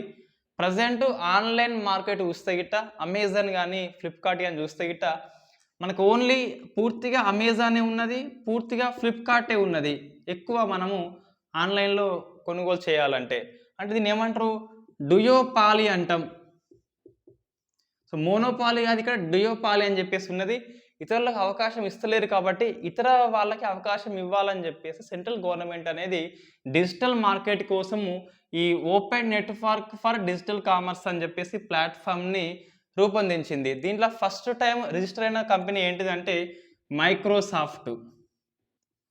మనకి ఇది ప్రశ్న వస్తుంది, ఓఎన్డిసి ప్లాట్ఫామ్లో ఫస్ట్ టైము ఏ కంపెనీ రిజిస్టర్ అయిందంటే మైక్రోసాఫ్ట్ కంపెనీ రిజిస్టర్ అయింది. తన యొక్క ఉత్పత్తులని ఈజీగా అమ్ముకోవచ్చు. ఎందుకోసం వచ్చింది ఓఎన్డిసి అంటే మనకి ఎకనామీలో వస్తుంది ఇది. అమెజాన్, ఫ్లిప్కార్ట్ లాంటి దిగ్గజ సంస్థలు ఉన్నాయి, కామర్స్ సంస్థలు, ఈ కామర్స్ సంస్థలు. డుయోపాలీ ఉన్నది. డుయోపాలీకి కౌంటర్ ఫైల్గా ఈ ఓఎన్డిసిని సెంట్రల్ గవర్నమెంట్ తీసుకొచ్చింది అందరికీ అందుబాటులో ఉండేలా. రైట్, నెక్స్ట్ మనకి క్రిప్టో కరెన్సీ మనకి వార్తల్లో వచ్చింది. మళ్ళీ క్రిప్టో కరెన్సీ అనేది ఎక్కువగా కలిగి ఉన్న జనాభా ఎవరెవరు అని చెప్పేసి యుఎన్సిటిఏడి అని చెప్పేసి యుఎన్ఓ యొక్క అంతర్భాగంగా ఉంటుంది. సో ఇది కాన్ఫరెన్స్ ఏంటిది, అది United nations conference for trade and development అని చెప్పేసి నివేదికను ప్రింట్ చేసింది. ఈ నివేదిక ప్రకారము క్రిప్టో కరెన్సీని ఎవరు ఎక్కువ ఉన్నారంటే ఫస్ట్ చూస్తే మనకి ఉక్రెయిన్ వాళ్ళు ఎక్కువ ఉన్నారు. రెండవ దేశం ఏంటంటే మనకి రష్యా వాళ్ళు ఎక్కువ ఉన్నారు. సో మూడవ చూస్తే మనకి వెనుజులా వాళ్ళు ఎక్కువ ఉన్నారు. సెవెంత్ చూస్తే ఇండియా కూడా ఉన్నది. ఇండియాలో 7.3% పీపుల్ దగ్గర క్రిప్టో కరెన్సీ అనేది ఉంది అట. సో మనకు కనిపించదు, డిజిటల్ మోడ్లో ఉంటుంది. ఏది ఇండియా ప్లేస్ ఎంత, 7th ప్లేస్ గుర్తుపెట్టుకోవాలి. క్రిప్టో కరెన్సీని కలిగిన జనాభాని సో మనకి యుఎన్సిటిఏడి అని చెప్పేసి యుఎన్ఓ యొక్క అనుబంధ సంస్థ ట్రేడ్ అండ్ డెవలప్మెంట్ అని ఇది రూపొందించింది. సో మన కరెంట్ అఫైర్స్లో క్రిప్టో కరెన్సీ వార్తల్లో ఉంది. ఇది ఫస్ట్ దేశం ఏంటి మనకి లీగలైజ్ చేసింది అంటే ఎల్ సాల్విడర్ అని చెప్పేసి ఒకటోది. రెండవది సెంట్రల్ ఆఫ్రికన్ రిపబ్లిక్. ఉక్రెయిన్ అనేది ఇప్పుడు లేదు, ప్రజెంట్ ఆమోదించి మళ్ళీ వదిలేసింది కాబట్టి సో వీళ్ళు ఎక్కువ వాడింది ఎందుకు అంటే అందుకే కారణం మనకి ఉక్రెయిన్ రష్యా యుద్ధంలో ఎక్కువ వాడింది మనం గుర్తుపెట్టుకోవచ్చు అట్లా. ఇంకా చూస్తే మనకి క్రిప్టో కరెన్సీ మీద ఇండియాలో మరి ఏంటంటే ఇండియాలో చట్టబద్ధం కాదు అయినప్పటికీ 1 ఏప్రిల్ నుంచి మనకి 30% అనేది ట్యాక్స్ ఉన్నది. 1 జూలై నుంచి 1% అనేది టీడీఎస్ అనేది అమల్లో ఉన్నది. సో 30% అనేది ప్లెయిన్ ట్యాక్స్ అనేది ఏప్రిల్ నుంచి అమల్లో ఉంటే జూలై 1 నుంచి మనకి టీడీఎస్ అనేది అమల్లో ఉన్నది. సో మనం డిస్కస్ చేసినాం అది ఇంతకుముందు చాలాసార్లు. ఈ హనీ జిఎస్ క్లాసెస్ యూట్యూబ్లో ప్లే లిస్ట్లో క్రిప్టో కరెన్సీ అని చెప్పేసి ఉంటుంది, లేదా బిట్ కాయిన్ అని చెప్పేసి ఉంటుంది. 1-2 క్లాసెస్ ఉన్నాయి. అది ఎలా పుట్టింది, ఎవరు సృష్టికర్త అనే ఒక పాలసీ ఏంటి, ఎలా పనిచేస్తుంది అని చెప్పేసి మనకు ఉన్నది కాబట్టి ఈజీగా అర్థమవుతుంది చూస్తే. రైట్, నెక్స్ట్ ఏంటి మనకి అంటే ఈ rupee cooperative bank. So rupee cooperative bank అని చెప్పేసి దీని లైసెన్స్ని ఆర్బీఐ అనేది రద్దు చేసింది. ఇక మీదట ఈ రూపీ కోఆపరేటివ్ బ్యాంక్ అనేది మనకి డిపాజిట్స్ తీసుకోవద్దు, లోన్స్ అనేది ఇవ్వద్దు, లైసెన్స్ రద్దు చేసింది. ఏ యాక్ట్ ప్రకారం అంటే 1949 బ్యాంకింగ్ రెగ్యులేషన్ యాక్ట్ అని చెప్పేసి ఉంటుంది. సో 1949 బ్యాంకింగ్ రెగ్యులేషన్ యాక్ట్ ప్రకారము ఈ రూపీ కోఆపరేటివ్ బ్యాంక్ యొక్క లైసెన్స్ని ఆర్బీఐ అనేది రద్దు చేసింది. ఎందుకు అంటే ఈ బ్యాంక్ కొనసాగిస్తే ఖాతాదారులకి ఇబ్బంది కాబట్టి, ఇది ఇంకా ఇబ్బందులో ఉంది అంటే అప్పులో ఉంది కాబట్టి సో దీన్ని రద్దు చేసి పడేసింది. మరి డబ్బు దానిలో పెట్టిన వాళ్ళ పరిస్థితి ఏంటంటే వాళ్ళ కోసం మనకి డిపాజిట్ ఇన్సూరెన్స్ గ్యారంటీ క్రెడిట్ అని చెప్పేసి సంస్థ ఉంటుంది. ఇది 5 lakhs కంటే బిలో ఉన్న డిపాజిట్ని చెల్లిస్తుంది. సో మనకేంటి డిఐసిజిసి. సో మనకి deposit insurance credit guarantee corporation. ఇది 5 lakhs కంటే బిలో ఉన్న వాళ్ళకి డబ్బు చెల్లిస్తుంది. 5 lakhs కంటే ఎక్కువ ఉంటే మర్చిపోవాల్సి ఉంటుంది. రైట్, ఇట్లా బ్యాంకును మూసేసినప్పుడు ఆ బ్యాంక్ యొక్క అప్పులన్నీ రాబట్టడం కోసం ఒక లిక్విడేటర్ని బ్యాంక్ అనేది అపాయింట్మెంట్ చేస్తుంది. గుర్తుపెట్టుకోవాలి, ఎకనామీలో మళ్ళీ వస్తుంది అది. నెక్స్ట్ మనకి ఫైనాన్షియల్ ఇన్క్లూజన్ రిపోర్టు 2022 జూలైలో ప్రింట్ చేసింది ఆర్బీఐ అనేది. సో ఇండెక్స్ అండి, index. So financial inclusion index అని చెప్పేసి ఎవ్రీ ఇయర్ గవర్నమెంట్ అనేది ఆర్బీఐ ప్రింట్ చేస్తుంది. సో దీంట్లో ఏముంటుంది, ఫైనాన్షియల్ ఇన్క్లూజన్ అంటే అన్నిటినీ కలుపుకుంటుంది. సో మనకి బ్యాంకింగ్ ఉంటుంది, పోస్ట్ ఆఫీసులో ఉంటుంది, ఇన్సూరెన్స్ ఉంటుంది, పెన్షనర్లది ఉంటుంది. ఇవన్నీ కలుపుకొని ఒక 3 పారామీటర్స్ ఆధారంగా స్కోర్ అనేది ఇస్తుంది, మొత్తానికి ఇస్తుంది. ఫైనాన్షియల్ ఇన్క్లూజన్ ఇండెక్స్ అంటే ఒక స్కోర్ అనేది, ఒక నెంబర్ అనేది వస్తుంది. బ్యాంకింగ్ ఉంటుంది, పోస్ట్ ఆఫీస్ ఉంటుంది, బీమా ఉంటుంది, పోస్టల్ ఉంటుంది, పెన్షన్ ఉంటుంది. అంతా ఇదే, ఇంగ్లీష్లో తెలుగులో ఉంది కానీ. సో అంతా మొత్తం మీద ఇదే కానీ. సో ఇది చూస్తే గిట్ట ఒక 3 పారామీటర్లు ఉంటాయి మనకి. ఇవన్నీ నువ్వు ఎట్లా పొందుతున్నావు, యాక్సెస్ పరంగా అంటే నువ్వు ఈజీగా పొందితే స్కోర్ అనేది ఎక్కువ వస్తుంది. 0 నుంచి 100 పాయింట్లు స్కోర్ ఉంటుంది. నెక్స్ట్ యూసేజ్, వీటిని ఎలా ఉపయోగిస్తున్నావు, నీకు సేవలు వచ్చినాయి ఎలా ఉపయోగంలో ఉంది. క్వాలిటీ ఇది 35% ఉంటుంది, ఇది 45 ఉంటుంది, ఇది 20 ఉంటుంది, మొత్తం మీద 100% ఉన్నది కదా. సో వెయిటేజ్ ఇస్తారు.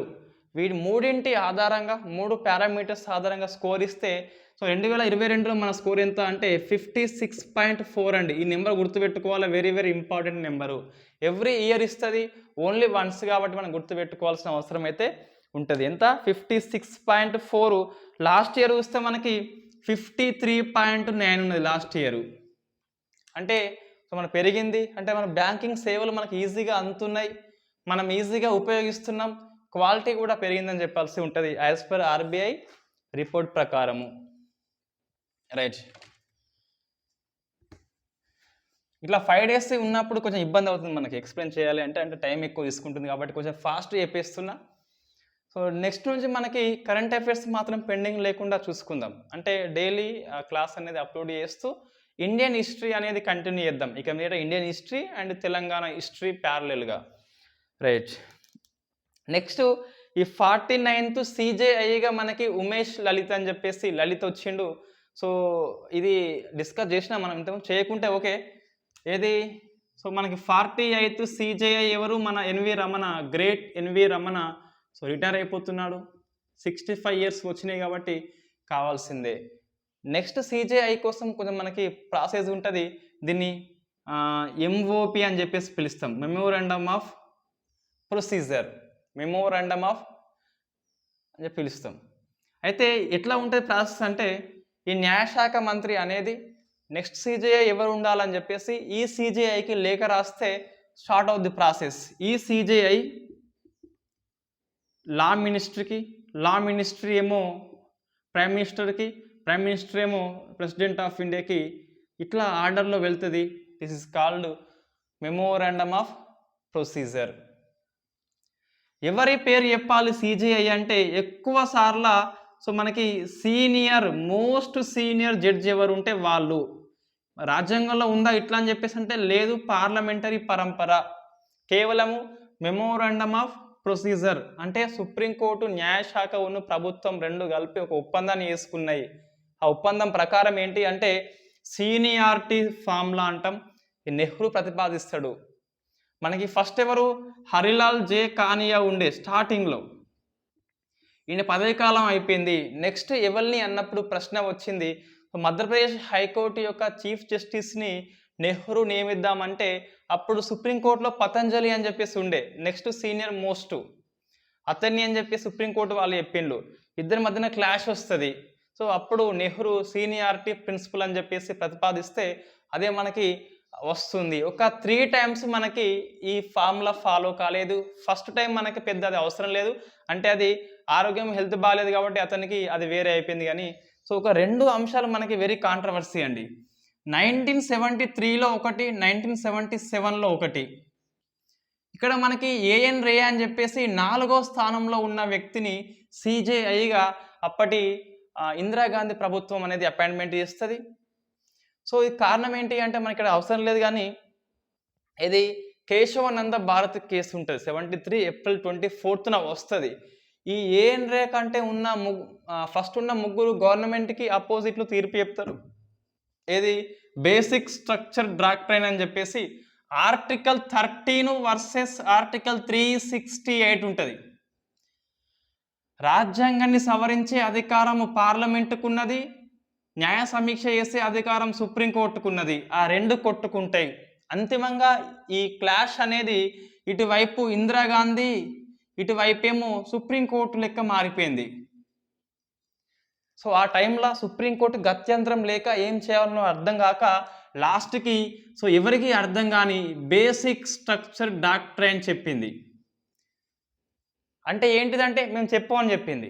ఎందుకు చెప్పామంటే కేస్ టు కేస్ మేము చెప్తాం, కానీ ఈ అంశము ఇందులోకి వస్తుందని చెప్తే ఇందిరాగాంధీ ప్రభుత్వం వెంటనే దాన్ని అమెండ్మెంట్ చేస్తానని భయపడి సో ఇక మీదట రాజ్యాంగ మౌలిక సిద్ధాంతాన్ని ప్రతిపాదిస్తున్నామని చెప్పేసి సుప్రీంకోర్టు తొలిసారిగా ఈ కేసులో చెప్పింది.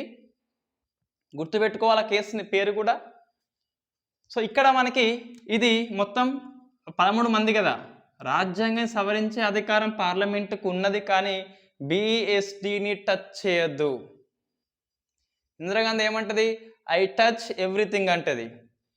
సుప్రీంకోర్టు ఏమంటది, ఎక్కడైనా తాకు, 13 మాత్రం తాకు అని చెప్పేసి చెప్తుంది. సో మనకి అంతిమంగా ఏమొస్తుంది అంటే బిఎస్డిని పుట్టుకొస్తుంది. 13లో 7:6 అని చెప్పేసి ఉంటుంది.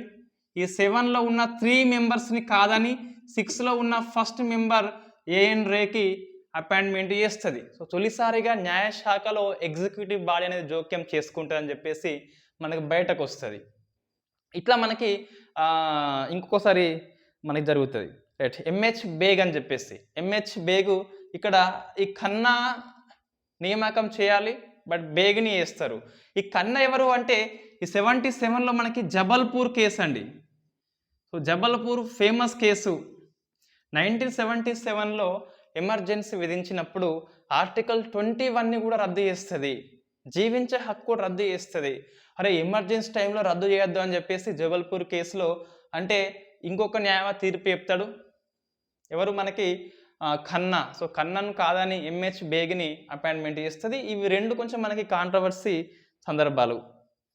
సో నెక్స్ట్ 2022లో మొత్తం మీద హైకోర్టు జడ్జెస్ అనేది 138 మెంబర్స్ని అపాయింట్మెంట్ చేసిందట. ఇది రికార్డ్ అండి. ఒక్క ఇయర్లో అత్యధికంగా నియామకం పొందిన హైకోర్టు జడ్జిల నెంబర్ ఎంత అంటే 138. గుర్తుపెట్టుకోవాలి, రికార్డ్ అది. సో 138.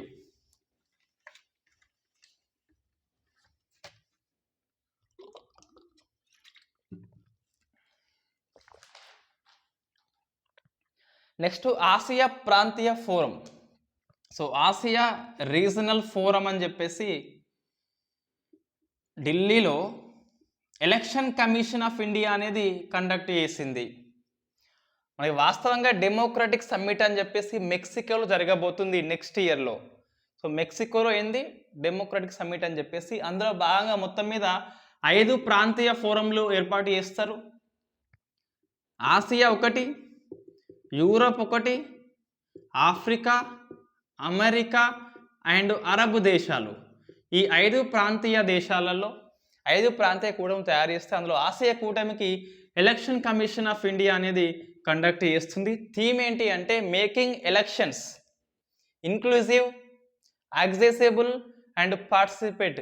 అంటే అందరూ పార్టిసిపేట్ కావాలి, అందరికీ అందుబాటులో ఉండాలని చెప్పేసి ఆ థీమ్ ఎంచుకుంది ఎన్నికల సంఘం అనేది ఇండియాది. సో మనకేంటి ఇప్పుడు ఆసియా ప్రాంతీయ ఫోరం యొక్క ఎన్నికల సంఘం మీటింగ్ అనేది జరుగుతుంది ఇండియాలో. మొత్తం 5 యూరోప్లో ఎక్కడో జరుగుతుంది, లండన్ అనుకోండి, ఆఫ్రికాలో దక్షిణాఫ్రికా అనుకోండి, అమెరికాలో ఎక్కడో న్యూయార్క్ అనుకోండి, అరబులో ఎక్కడో దుబాయ్ అనుకోండి. మొత్తం మీద ఇవి 4 మనకి ప్లేసెస్ లేవు, జస్ట్ ఆసియాలో అంటే ఢిల్లీ అని చెప్పేసి గుర్తుపెట్టుకోవాలి. నెక్స్ట్ దోషులను జీవితకాలం పాటు ఎన్నికల నుంచి నిషేధించాలని చెప్పేసి పిటిషన్. ఎవరైతే క్రిమినల్ కేసు కానీ సివిల్ కేసు కానీ లైఫ్ టైం పడిందో సో వాళ్ళని అంటే శిక్ష పడితే గిట్ట లైఫ్ టైమ్‌గా కాదు, ఇక్కడ శిక్ష పడితే జీవితకాలం పోటీ చేయకుండా డిస్‌క్వాలిఫై చేయాలని జెప్పేసి పిటిషన్ అనేది వేసిండ్లు. సో, మనకి ఎగ్జామ్‌లో వస్తదంటే జస్ట్ మనకేందంటే ఏంటి మన case lily Thomas. Lily Thomas case ఏంటి అంటే 2 ఏండ్ల కంటే ఎక్కువ శిక్ష పడితే ఆ శిక్ష కాలం పూర్తయినంక అక్కడ నుంచి 6 ఇయర్స్ కాలం పాటు ఎన్నికల్లో పోటీ చేయొద్దు. ఏంటిది 2 ఏండ్ల కంటే ఎక్కువ శిక్ష పడితే లిల్లీ థామస్ కేసు చెప్తది. ఇంకొకటి పీయూసీఎల్ వర్సెస్ యూనియన్ ఆఫ్ ఇండియా 2013 కేసే అది గూడా. అదేమంటదంటే ఎన్నికల్లో పోటీల్లో ఉన్న వ్యక్తి నీకు నచ్చకుంటే నువ్వు నోటా అని జెప్పేసి వేయొచ్చు అని జెప్పేసి నన్ ఆఫ్ ది అబోవ్ అని జెప్పేసి చెప్తది. సో, మనకి ఇవి 2 కేసులనేవి వార్తల్లో ఉన్నాయి. Lily Thomas and PUCL. People's union civil liberty అని జెప్పేసి అది ఒక ఎన్‌జీఓ సంస్థ. నెక్స్ట్ మనం డిస్కస్ చేసినాం ఏంటిదంటే 14వ ఉపరాష్ట్రపతిగా జగదీప్ ధన్కర్ వచ్చిండు. ఈయన ఎక్కడ విలేజ్? రాజస్థాన్. ఇంతకుముందు ఎవరున్నారంటే ఉపరాష్ట్రపతిగా రాజస్థాన్ నుంచి బైరన్ సింగ్ షేకావత్ ఉండే. ఇతనిది ఓబీసీ వర్గము, జాట్ వర్గము. అంటే ఓబీసీ నుంచి ఫస్ట్ ఉపరాష్ట్రపతి ఎవరు అంటే జగదీప్ ధన్కర్.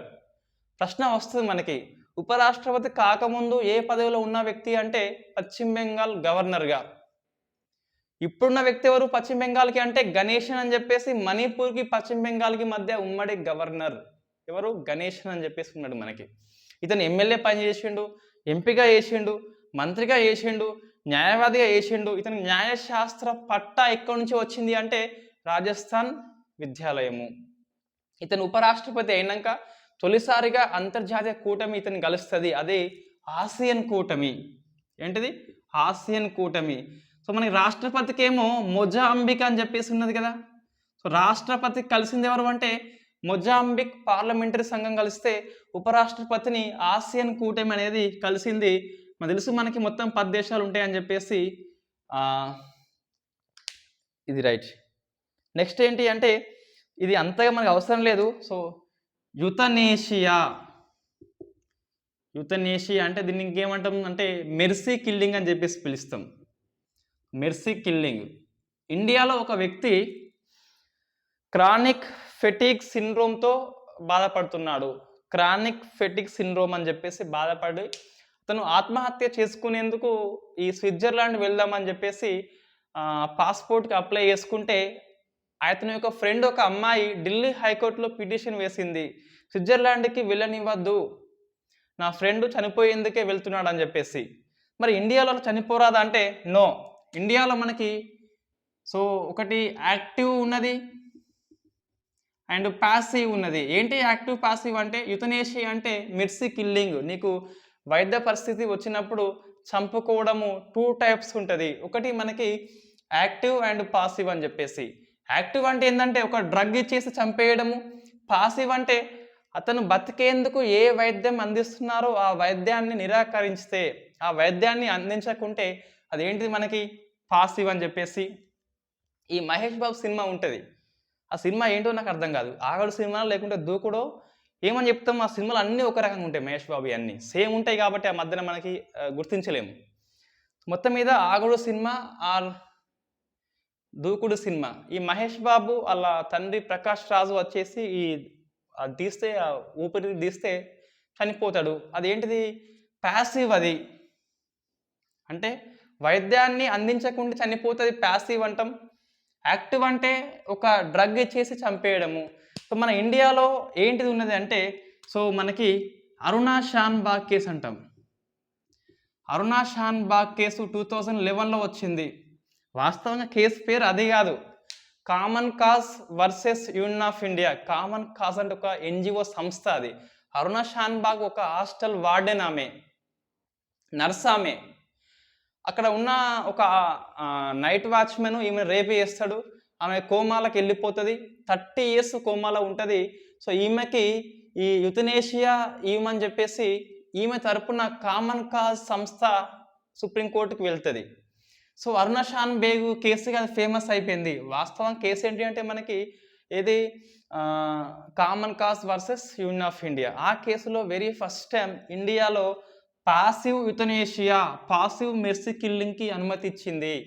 అంటే వైద్యాన్ని అందించకపోతే చంపేయవచ్చు, మనం నేరుగా చంపేయద్దు అని చెప్పేసి. రైట్, అది మనకి ఇక్కడ నేను కేసు పేర్లు రాయలేదు అనుకుంటున్నా, అసలు రాయలేదు, జస్ట్ ఒకసారి మీరు దీన్ని నోట్స్ రాసుకోండి. ఇంకోటి, లోక్ అదాలత్ ద్వారా ఒకే రోజు 81 lakhs కేసెస్ అనేది సాల్వ్ అయింది. మనం డిస్కస్ చేసినాం ఆల్రెడీ. లోక్ అదాలత్ అనేది నల్సా యాక్ట్ ప్రకారం ఏర్పడింది. National legal service authority 1987 act ద్వారా ఎవరైతే పీపుల్స్ ఉన్నారో వాళ్ళకి ఉచిత న్యాయం అందించేందుకు ఏర్పడ్డాయి. ప్రశ్న వస్తుంది, లోక్ అదాలత్ అనేది ఒక చట్ట సంస్థ పెట్టుకోవాలి. సో 81 lakhs అనేది ఒకే రోజు మనకి సాల్వ్ అయినాయి. దీనికి ఆన్సర్ చేయండి. లోక్ అదాలత్ తీర్పుని కోర్టులు సమీక్షించవచ్చు, సమీక్షించరాదు అని చెప్పేసి ఆన్సర్ చేయండి. ఒక తీర్పు ఇచ్చినట్లయితే లోక్ అనేది, సో సుప్రీంకోర్టు కానీ హైకోర్టు సమీక్ష చేయవచ్చా చేయరాదా, అది నాకు ఆన్సర్ చేయండి. నెక్స్ట్ మనకి వెరీ ఫేమస్ ఇది. సో యుఎన్ఎస్సి సెక్యూరిటీ కౌన్సిల్ ఉంటుందిగా, యుఎన్ఓలో 1267 తీర్మానం అంటాం. ఈ తీర్మానం గుర్తుపెట్టుకోవాలండి, మనకి వెరీ వెరీ ఇంపార్టెంట్. ఇది గ్లోబల్ ఉగ్రవాదిగా గుర్తించేందుకు ఇది యుఎన్ఓలో ప్రవేశపెడతారు. ఇది అంతర్జాతీయ ఉగ్రవాదిగా. సో అంతర్జాతీయ ఉగ్రవాదిగా మన ఇండియాలో ఇండివిజువల్గా అంటే అది ఊపా చట్టం. అది ఊపా ద్వారా ఇండియాలో ఉగ్రవాదిగా గుర్తిస్తే, ఇంటర్నేషనల్ లెవెల్లో యుఎన్ఓ అనేది యుఎన్ఎస్సి యొక్క 1267 తీర్మానం ద్వారా గుర్తిస్తుంది. మనకు యుఎన్ఎస్సిలో మొత్తం ఎంతమంది ఉంటారు? 5. America, Britain, China, France, Russia అని చెప్పేసి పర్మనెంట్ ఉంటారు. ఒక 10 మంది టెంపరీ బేస్లో ఒక 2 years గాను ఉంటారు. ఇండియా అనేది 2021 అండ్ 22 ఇయర్లో మెంబర్షిప్ అనేది ఉన్నది. అంటే ప్రజెంట్ అనేది ఉన్నట్టే. ఇటీవల 22 అయిపోయింది కాబట్టి మనకి ఎన్నికలు జరిగినాయండి సెక్యూరిటీ కౌన్సిల్కి. ఒక 5 దేశాలు కొత్తగా ఎన్నికైనాయి. మన ప్రశ్న వస్తుంది, ఇటీవల ఏవి చేరినాయి అని చెప్పేసి. ఏంటి 5 దేశాలు మనకి? జపాన్ ఉన్నది, ఈక్వెడర్ ఉన్నది, మొజాంబిక్ ఉన్నది, మాల్టా ఉన్నది, స్విట్జర్లాండ్ ఉంది. జెమ్స్ అని చెప్పేసి ఇది గుర్తుపెట్టుకోవచ్చు. ఏంటిది? Japan, Ecuador, Mozambique, Malta, Switzerland. Mozambique వాళ్ళు ఇటీవల ఇండియాకి వచ్చిన పార్లమెంటరీ బృందం అని చెప్పేసి రాష్ట్రపతిని కలిసినారు. రాష్ట్రపతిని కలిసిన మొట్టమొదటి అంతర్జాతీయ బృందం ఏంటి అంటే మొజాంబిక్. అదే ఉపరాష్ట్రపతికి వెళ్తే గిట్ట ఆసియన్ అని చెప్పేసి కూటమి. ఇవి మన కొత్తగా ఎన్నికవుతున్న 2022-23 కాలానికి. సో ఇండియా ఉంది కాబట్టి ఇక్కడ ఎవరు మనకి ఆయన పేరేం పేరు అంటే అబ్దుల్ అస్గర్. ఈ అబ్దుల్ అస్గర్ని ఉగ్రవాదిగా గుర్తించమని చెప్పేసి యుఎస్ఏ అండ్ ఇండియా తీర్మానం చేస్తే చైనా అనేది హోల్డింగ్లో పెట్టింది, అడ్డుకున్నది. 6 months పాటు హోల్డింగ్లో ఉంటుంది, మళ్ళీ ఇది చర్చకు వస్తుంది, మళ్ళీ హోల్డింగ్లో పెట్టింది. సో మనకి ఇటీవల జూన్ జూలై మాసంలో చూస్తే అబ్దుల్ మక్కీ అని చెప్పేసి, ఈ అబ్దుల్ అస్గర్ ఎవరు అంటే జైషే మహమ్మద్ యొక్క వైస్ చీఫ్. ఈ అబ్దుల్ మక్కీ ఎవరు? లాస్ట్ మంత్లో మనకి హోల్డింగ్లో పెట్టింది అంటే లష్కర్ ఏ తోయిబా అని చెప్పేసి. రైట్, ఇప్పుడు ఏంటి? అబ్దుల్ అస్గర్ని హోల్డ్లో పెట్టింది చైనా అంటే మనకి అపోజిషన్లో ఓటు పడేసింది అక్కడ. అబ్దుల్ మక్కీని హోల్డ్లో పెట్టింది, ఈయననేమో జైషే మహమ్మద్, ఆయనేమో లష్కర్ ఏ తోయిబా అని చెప్పేసి మనం గుర్తుపెట్టుకోవాలి. నెక్స్ట్, ఇథియోపియా మహిళా మంత్రి ఎర్గోగి. సో ఎర్గోగి అని చెప్పేసి ఈమెకి అవార్డు ఇచ్చిందండి. ఎందుకు ఇచ్చినట్టు అవార్డు? ఈమె ఆంధ్ర విశ్వవిద్యాలయం నుంచి ఆంథ్రోపాలజీలో PhD చేసిందట. సో ఇండియా ఇథియోపియా మధ్య కల్చరల్ యొక్క రిలేషన్స్కి కృషి చేస్తుంది కాబట్టి ఎర్గోగికి అవార్డు వచ్చింది. సో ఈమె ఎక్కడ PhD అంటే మన AUలో చేసింది, ఆంధ్రాలో చేసింది. Audio visual connection mutual understanding ఒప్పందం అనేది ఇండియా ఆస్ట్రేలియా చేసుకున్నాయి. అంటే సినిమాలు అనేది ప్రొడక్షన్లో ఇండియా ఆస్ట్రేలియా అనేది సహకారం చేసుకోవాలి. పర్సన్స్ ఇన్ న్యూస్ అని చెప్పేసి సల్మాన్ రష్దీ ఉన్నాడు. సల్మాన్ రష్దీ ఎందుకు వార్తలు ఉన్నాడంటే ఇతని మీద ఇటీవల హత్యాయత్నం జరిగిందండి. సో మనకి ఇతను కాకుండా ఇతను బుక్స్ అనేది మనకి వార్తల్లో వస్తుంది. ఇది ఫేమస్ పుస్తకం ఏంటి అంటే మిడ్ నైట్ చిల్డ్రన్. ఇతనికి బూకర్ ప్రైజ్ అనేది వచ్చింది. ఇండో సంతతి. ఈయన కాంట్రవర్సీ పుస్తకం ఏంటిదంటే సటానిక్ వర్సెస్ ఎవరు? సల్మాన్ రష్దీ అని చెప్పేసి. ఈ రష్దీ ముస్లిం కానీ అటెంక మతం అనేది పాటించడు. సో ఈ నవల అనేది ముస్లిమ్స్ ఒక మనోభావాలు దెబ్బతీస్తుందని చెప్పేసి ఇతని మీద మరణ ఫాత్వా జారీ చేస్తారు. రాజీవ్ గాంధీ గవర్నమెంట్ అనేది పుస్తకాన్ని నిషేధిస్తుంది. సో మనకి ఇది పుస్తకం వార్తల్లో ఉన్నదని చెప్పేసి చదువుకోవాలి. సటానిక్ వర్సెస్ అని చెప్పేసి. ఇతను ఇంకా బతికే ఉన్నాడు. ఈరోజు చూస్తే మనకి కొద్దిగా కోలుకున్నట్టు కనిపిస్తుంది. రైట్. ఈ బుక్ని జపాన్లోకి సంతోషి కాదు, సో హితోషి అని చెప్పేసి అనువాదం చేసిండు.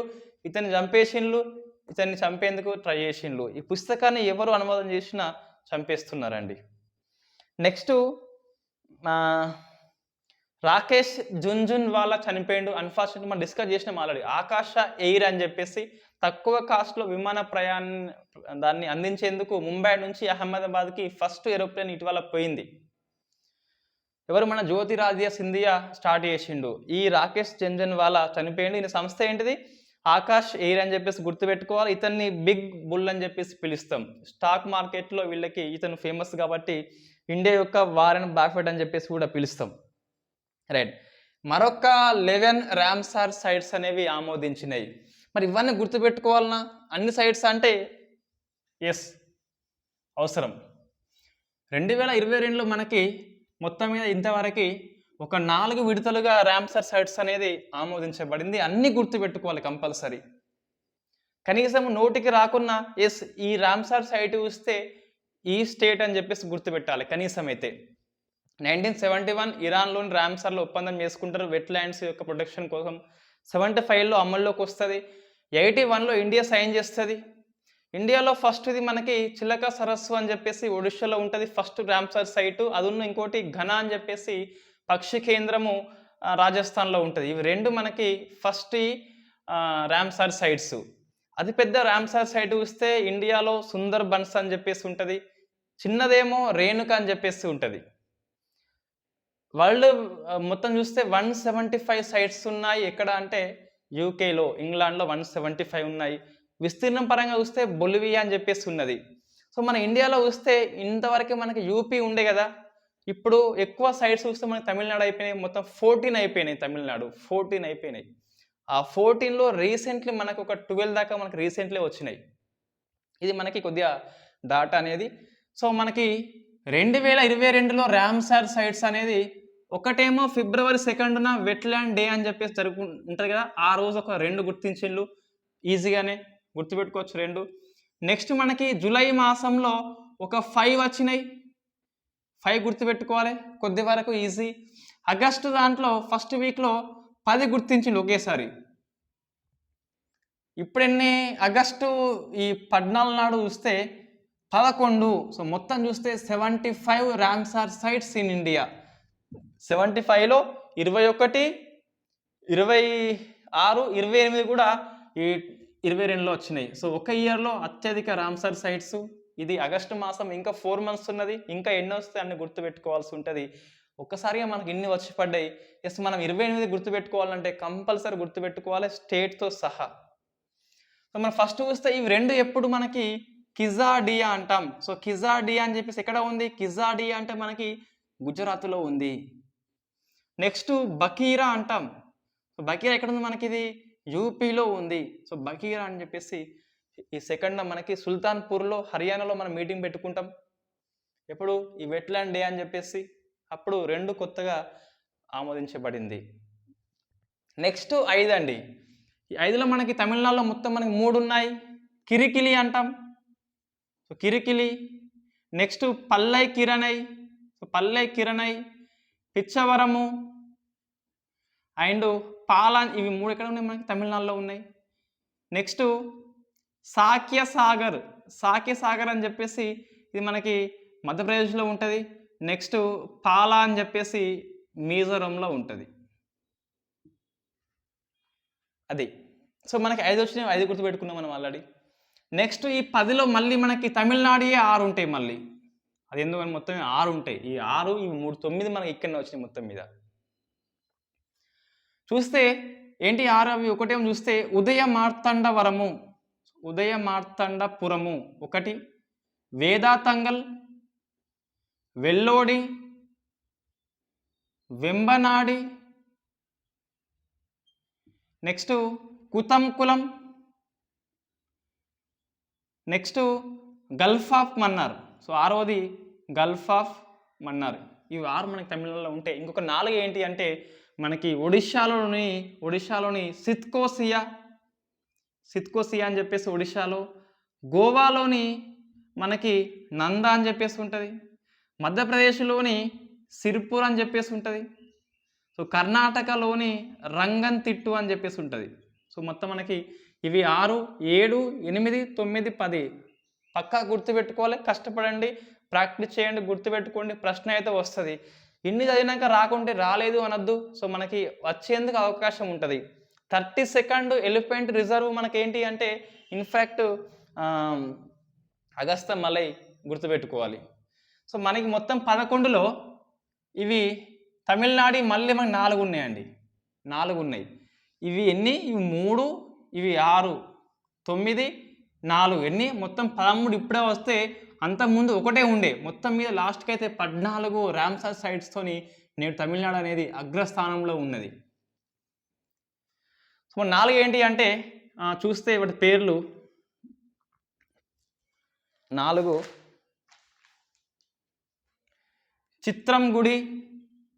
చిత్రంగుడి, సుచింద్రము, వడాపూరు, కంజిరకులము అని చెప్పేసి 4 ఉన్నాయి. నెక్స్ట్ ఒడిశాలో ఒక 3 ఉన్నాయి. ఒకటేమో హీరాకుడు గుర్తుంటుంది ఈజీగా, ఎందుకు మనకి పొడవైన ప్రాజెక్ట్ కాబట్టి. హీరాకుడు దేని మీద ఉంటుంది? మహానది మీద ఉంటుంది. నెక్స్ట్ తుంపరా అని చెప్పేసి, అన్సురా, అన్సూప అని చెప్పేసి ఉన్నది. అన్ని మొత్తం 7 అయిపోయినాయి. ఇంకా 4 కావాలి మనకి. మళ్ళీ మధ్యప్రదేశ్లో చూస్తే గిట్ట యశ్వంత్ సాగర్ ఉన్నది. మహారాష్ట్రలో ఈజీ ఉంటుంది ఏంటి? థానే అని చెప్పేసి, మనకి బాంబే టు థానే తెలుసు మనకి, అలాంటి ఫస్ట్ ట్రైన్ అని చెప్పేసి థానే ఉన్నది. నెక్స్ట్ మనం ఇంకో 2 ఉన్నాయిగా, జమ్మూ కాశ్మీర్లో షావల్ బాసు అండ్ హైగాము అని చెప్పేసి ఈ 11 గుర్తుపెట్టుకోవాలి. సో మనకి ఇంతవరకు అయితే ఈజీగా వచ్చినాయి. ఇవి కొంచెం టైం పడుతుంది, అంటే ఇంకోసారి చదివితే ఈజీగా మనకు గుర్తుంటుంది. రైట్, షాల్ బాగ్ అని చెప్పేసి, హైగమ్ అని చెప్పేసి ఇది మనకి రామ్సార్ సైట్స్ అనేవి ఉన్నాయి. నెక్స్ట్ ఇండియాలో ఫస్ట్ సెలైన్ వాటర్ యొక్క లాంతర్, అంటే లాంతర్ అనేది సముద్రపు నీరుతోని ఉపయోగిస్తున్న పేరు వచ్చేసి రోష్ని అని చెప్పేసి గుర్తుపెట్టుకోండి. సో రోష్ని సముద్రపు నీరుతోని ఇది వెలిగిస్తున్నారు, రోష్ని అని చెప్పేసి. దీన్ని NIOT అనేది రూపొందించింది, national institution of ocean technology అని చెప్పేసి రూపొందించింది. సైబర్ ప్రవా అంటే ఏంటంటే ఇది ఈ హోమ్ మినిస్ట్రీ యొక్క త్రైమాసిక పత్రిక, సైబర్ ప్రవా అని చెప్పేసి గుర్తుపెట్టుకోండి. సైబర్ దోస్త్ ఏంటిదంటే ఈ హోంశాఖ మినిస్ట్రీ అనేది సోషల్ మీడియాలో సైబర్ సేఫ్టీ టిప్స్ అనేది అందిస్తుంది. సో అది గుర్తుపెట్టుకోండి. యువాన్ వాంగ్ 5 నౌక మనం డిస్కస్ చేసినాం. యువాన్ వాంగ్ 5 నౌక అనేది చైనా నౌక. ఇది ఒక గూఢాచారి నౌక, స్పై షిప్ అని చెప్పేసి పిలుస్తాం. శ్రీలంకకు వస్తుంది, ఇండియా అభ్యంతరం చెప్పింది, శ్రీలంక వద్దు అనేది వెనక్కిపోయింది. మళ్ళీ మొత్తం మీద ఏమో అయింది కానీ యువాన్ వాంగ్ 5 నౌక శ్రీలంకకు వస్తుంది. మనకేం ఇబ్బంది అంటే అది ఒక గూఢాచారి నౌక, ఆంధ్రప్రదేశ్ కావచ్చు, తమిళనాడు కావచ్చు, ఒడిశా కావచ్చు, ఆ పోర్ట్ అన్ని దీని కిందికి వస్తుంది కాబట్టి ఇబ్బంది అని చెప్పేసి. అయినప్పటికీ ఇప్పుడు చైనా నౌక అయితే వస్తుంది శ్రీలంకకి. వెడ్డింగ్ కిట్స్ అండి, ఒక కొత్త ప్రోగ్రామ్ మనకు ప్రశ్న వస్తుందా చెప్పలేం కానీ ఒడిశా ప్రభుత్వం అనేది కొత్తగా పెళ్ళైన వాళ్ళకి వెడ్డింగ్ కిట్స్ అని చెప్పేసి కండోమ్ కానీ, గర్భం రాకుండా మహిళలు వాడే సాధనం కానీ, కొన్ని ఫ్యామిలీ ప్లానింగ్ మీద అవేర్నెస్ కోసం కొన్ని పుస్తకాలు అనేది అందిస్తుంది అట. సో అదొకటి చూసుకోండి. నెక్స్ట్ మనకి అవార్డ్స్ అని చెప్పేసి ఒక 2 ఉన్నాయి. బుక్స్ మనకి శబ్దాంశ బుక్ అని చెప్పేసి అమిత్ షా బుక్ ఉన్నది. బ్లాక్ అండ్ వైట్ పుస్తకం అండి, ఇవాళ మనకి వెరీ ఇంపార్టెంట్ మనకి. సో బ్లాక్ అండ్ వైట్ పుస్తకం ఇది ఎందుకు వస్తుంది వార్తల్లో అంటే న్యూజిలాండ్ మనకి ఫేమస్ బ్యాట్స్మెన్ రాస్ టేలర్ ఈయన యొక్క బయోగ్రఫీ అండి. ఎందుకు వార్తల్లో వచ్చింది అంటే ఈ న్యూజిలాండ్లో అట జాతి వివక్ష మీద వ్యాఖ్యలు చేసిందట. ఇతని తెగ ఏంటంటే మనకి సమోవన్ తెగ. సమోవన్ తెగ కాబట్టి ఇది ఒక బ్లాక్ అంటే ఆఫ్రికా కంట్రీ కాబట్టి సో ఈ రాష్ట్రాల మీద జాతిపరమైన వ్యాఖ్యలు చేసిందని చెప్పేసి మనకి వార్తలు వచ్చినాయి. సో అప్పుడు ఇంపార్టెంట్ బుక్ మనకి. నెక్స్ట్ ఈ కొన్ని అవార్డ్స్ ఉన్నాయి మనకి. ఆగస్టు 15 నాడు ఇచ్చిండ్రు. రాష్ట్రపతి అనేది ఆమోదించింది గ్యాలంటరీ అవార్డ్స్. ఏంటిది ఇది? సో గ్యాలంటరీ అవార్డ్స్ అని చెప్పేసి 107 మందికి నెంబర్ గుర్తుపెట్టుకోండి, ప్రశ్న వస్తుంది. 107 మందికి రాష్ట్రపతి అనేది ఆమోదించింది. అందులో ఫస్ట్ అవార్డు ఏంటంటే మనకి కీర్తి చక్ర. ఇది రెండవ బెస్ట్ అవార్డు ఇది మనకి, ఇది గ్యాలంటరీ అవార్డ్స్లలో. సో ఇది దేవేంద్ర ప్రతాప్ సింగ్కి వచ్చింది. వాస్తవంగా ఇది ఇవాళ పేపర్లు రాలేదు, రే పేపర్లో వస్తుంది. సో దేవేంద్ర ప్రతాప్ సింగ్కి వచ్చింది. పుల్వామా ఆపరేషన్లో పాల్గొన్నాడు, చనిపోలేదు, గుర్తుపెట్టుకోండి, వచ్చింది. రెండవ బెస్ట్ అవార్డు ఇది. శౌర్య చక్ర అనేది 8 మందికి వస్తే అందులో 2కి మరణం అనంతరం వచ్చింది. వాళ్ళ పేర్లు ఏంటి అంటే కర్ణవీర్ సింగ్, బస్బీర్ సింగ్ అని చెప్పేసి, కర్ణవీర్ సింగ్ అండ్ జస్బీర్ సింగ్ అని చెప్పేసి వాళ్ళకు వచ్చింది. యాక్సెల్ అనే భారత ఆర్మీ డాగ్కి ఒక అవార్డు వచ్చిందండి. సో యాక్సెల్ చనిపోయింది. ఇది యాక్సెల్ అనే కుక్కకి, డాగ్కి అవార్డు వచ్చింది. తొలిసారిగా అవార్డు పొందిన డాగ్ ఏంటి అంటే యాక్సెల్ అని చెప్పేసి మనం చెప్పొచ్చు. తెలంగాణలో మనకు ఒక 3-4 ఉన్నాయి ఇంపార్టెంట్. తెలంగాణ హైకోర్టుకి 6 వచ్చిన కొత్తగా న్యాయమూర్తులు. అవుట్ ఆఫ్ 42లో 34 మనకి ఫిలప్ అయిపోయినాయి, 34 అయిపోయినాయి. ఈ 6లో ఒక ఇద్దరు మనకి అదనపు న్యాయమూర్తులు అండి, నాట్ రెగ్యులర్, వీళ్ళు ఓన్లీ అడిషనల్ అని చెప్పేసి పిలుస్తాం. రాజేశ్వరరావు అండ్ శ్రీనివాసరావు అని చెప్పేసి 2 వచ్చినలు. సో మనకి రాజ్యాంగంలో అడ్హాక్ లేదా అడిషనల్ అని చెప్పేసి ఉన్నది. సుప్రీంకోర్టు యొక్క అడ్హాక్ జడ్జెస్ అనేది సుప్రీంకోర్టు ప్రధాన న్యాయమూర్తి రాష్ట్రపతి యొక్క పూర్వ అనుమతితోని నియమించుకుంటాడు. అదే హైకోర్టులో చూస్తే వీళ్ళని ఎవరు రాష్ట్రపతి నియామకం చేసిండు. కన్ఫ్యూజ్ కాకుండా సుప్రీంకోర్టులో అడ్హాక్ లేదా అడిషనల్ కావచ్చు. అడ్హాక్ అనేది ఎవరు నియమిస్తారు అంటే సుప్రీంకోర్టు యొక్క చీఫ్ జస్టిస్ ఆఫ్ ఇండియానే నియమిస్తాడు, రాష్ట్రపతి యొక్క పూర్వ అనుమతి తీసుకోవాలి కాకుంటే.